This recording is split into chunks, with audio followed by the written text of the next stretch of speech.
आपने कभी सुना है 14 लोक? ये कोई कहानी नहीं बल्कि एक गहरा आध्यात्मिक रहस्य है। हमारे ब्रह्मांड में कुल 14 लोक माने गए हैं, 7 ऊपर और 7 नीचे। ऊपर के 7 लोक, इन लोकों में आत्मा ऊंचाई की ओर बढ़ती है, ज्ञान, शांति और मोक्ष की दिशा में। भूलोक, ये वो लोक है जहां हम सभी मनुष्य रहते हैं।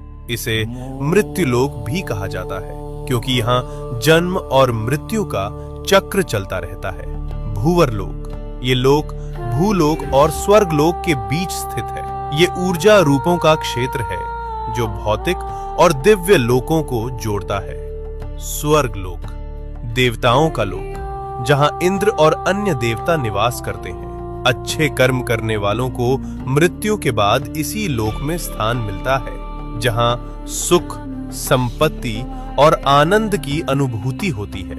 महरलोक, ये दिव्य ऋषियों, तपस्वियों और महान आत्माओं का निवास स्थान है, जहां वशिष्ठ और विश्वामित्र जैसे महान ऋषि तपस्या करते हैं। जनलोक, इस लोक में वे आत्माएं निवास करती हैं जिन्होंने ज्ञान और ध्यान में परम सिद्धि प्राप्त की होती है।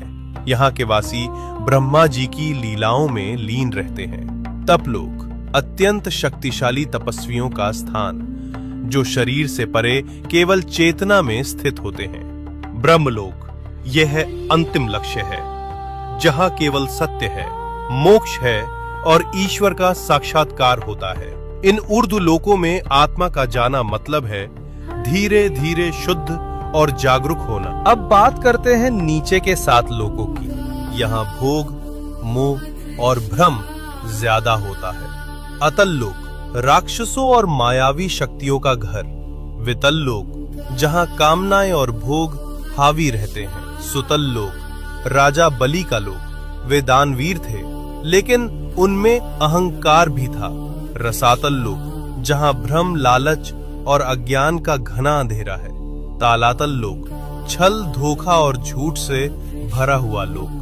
महातल लोक, जहां अंधकार और अहंकार का बोलबाला है। पाताल लोक, सबसे नीचे का लोक, तामसिक ऊर्जा और इच्छाओं का केंद्र। लेकिन इन सब का मतलब सिर्फ बाहरी दुनिया नहीं है। ये 7 लोक हमारे भीतर की नकारात्मक सोच और कमजोरियों का प्रतीक हैं।